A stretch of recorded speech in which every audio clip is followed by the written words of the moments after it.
কখনো যদি মনে হয় মাঝপথে হাত ছেড়ে দিয়ে তুমি ভালো থাকবে, তবে নির্দ্বিধায় আমার হাত ছেড়ে দাও। আমার কষ্ট হোক, আমি ক্ষত বিক্ষত হয়ে যাই, তবুও তুমি পিছু ফিরে তাকিয়ে দেখো না। যদি এবার পিছু ফিরে তাকাও, তবে সামনে এগিয়ে যেতে পারবে না। জানি কষ্ট হবে না তোমার। অভিনয় করতে গিয়ে যতটুকু মায়ে পড়ে গেছো, সেই মায়ের শিকল থেকে মুক্তি নিতে এইটুকু যন্ত্রণা তো সইতেই হবে। তার থেকে বরং তুমি পিছু ফিরে তাকিয়ে দেখো না।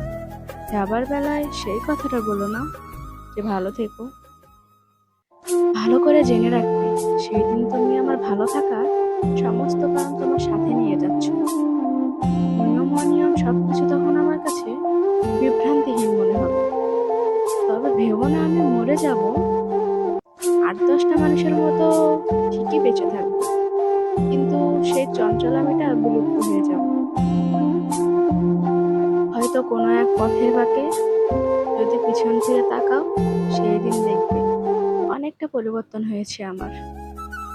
তখন একটুও কান্না আসবে না, আবেগ থাকবে কম, অনুভূতি থাকবে, তবে প্রকাশ করতে পারবে না।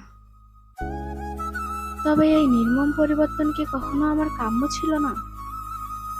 তোমার সেই দিন আমার মাঝপথে রেখে যাওয়া, আমার কষ্ট দেখে তোমার খিলখিলিয়ে হেসে ওঠা চরম আঘাত করেছে মনে।